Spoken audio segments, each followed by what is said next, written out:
Hi, everyone. Good morning and welcome to First Things First. I am Jenna Wolf. That is the Hall of Famer Cris Carter.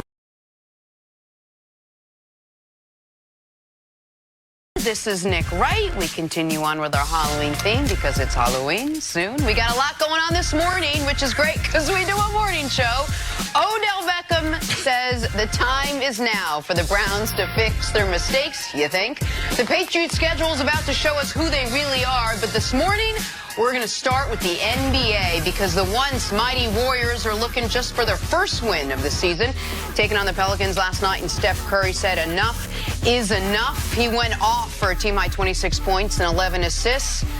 Draymond Green echoed that with a triple-double of his own, 16, 17, and 10, as the Warriors get their first win, 134 to 123. After the game, Curry said, everybody loves to label you when you're down and when you're losing. That's easy. It's easy to go on TV and say whatever you want. It's easy to throw darts at a team trying to figure it out. Say whatever you want and fill that 24-hour news cycle. It's cool with us. All right, Nick, Rich coming from a team that went to the finals last year, but what does this season mean for Steph Curry? Well, last night's game, Draymond was great, by the way. I want to give him credit. It was his first really good game of the year, and a game, obviously, the Warriors wanted to win. You can't, you draw up to 0-3 and lose to the Pelicans. But we're talking about this game not because the Warriors beat the Pelicans, but because of that exact question, because of this conversation surrounding Steph before the game and what Steph said after the game.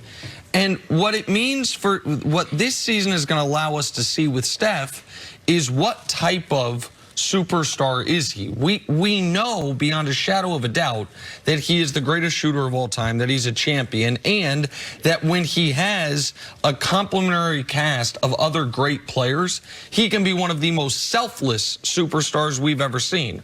What we don't yet know is, can he do what we have seen the other great players in this league do, which is when you don't have great supporting players around you, when you do have to be something of a one-man show, is that something that his game is suited for? I heard Steve Kerr before the game talk about, we could try to do what the Rockets do with James Harden, but we don't have the personnel. Well, is some of that personnel Steph Curry? Is some of that, the Warriors their fans love taking shots at Russell Westbrook the year that KD went to Golden State and Russ was a one-man show.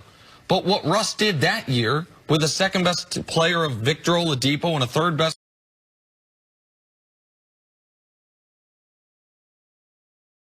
player of Enes Kanter was carry a team to 47 wins through his individual effort and greatness. That's what we haven't had to see yet from Steph Curry. That's what this year's going to tell us if we can see it from Steph Curry. Yeah, this season for me, it won't be as far as what his legacy means. I think that because of what he's going through, and he's going through something a lot of superstars haven't gone through, where he's losing two other superstars.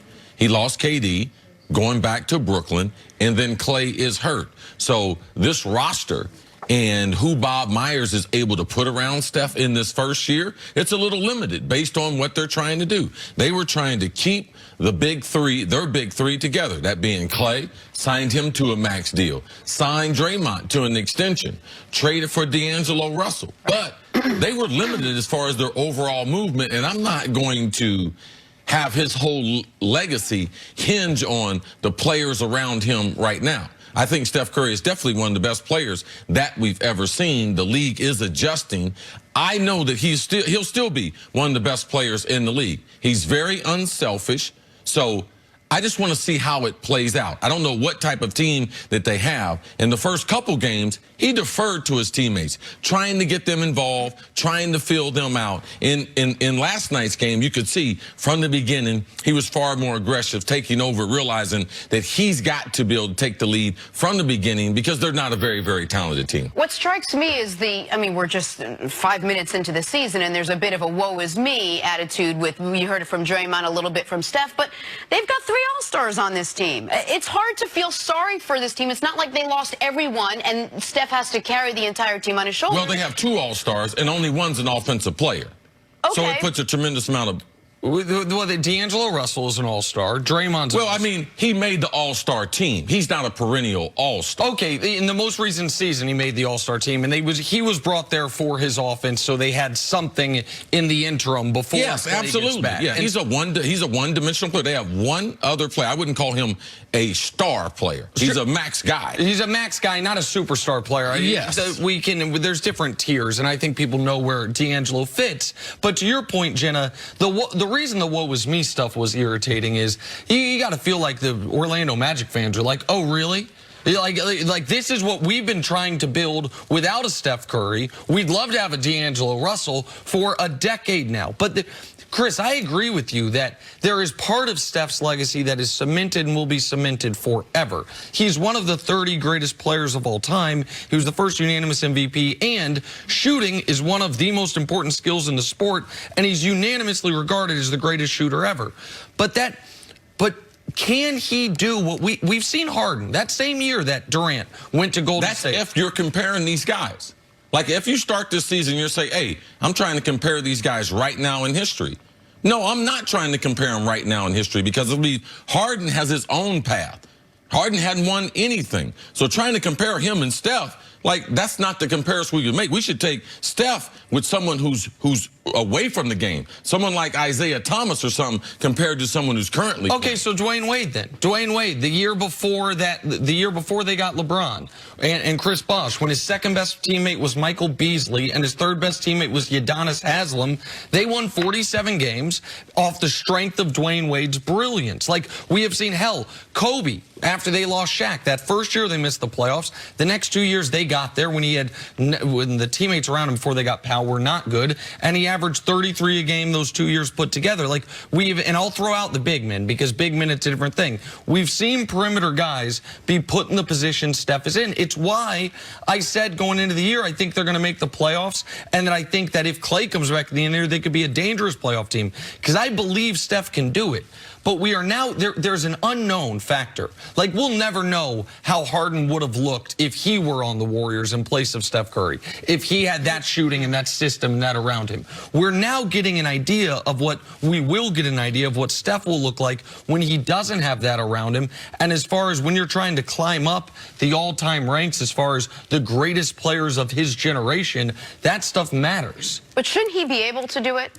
Knowing what you know about Steph Curry, shouldn't he be able to carry a team with what he has, where he is, the talent that he has? He should be able to, all right? But is he going to do it? And if he doesn't do it, to me, it's not going to mark him down in history. Steph is the greatest shooter we've ever seen. He's also one of the greatest guys we've ever seen off the ball. So if there was a comparison, could Harden do that in Golden State? No, he couldn't. Because what Golden State has been about has been ball movement. Is Harden one of the hardest guards in the league? Yes. Is he a better shooter than Steph? No. He's not a better shooter, and he wouldn't be a better asset to Klay or to Draymond. So they're different types of player. Steph is a tremendous, tremendous basketball player, and of all the superstars, he's one of the most selfish. Does it transfer, which selfless. It has, selfless. One of the, does it transfer over to them winning 43 games compared to Harden or Russ winning? That to me don't matter that much as far as the history of basketball goes.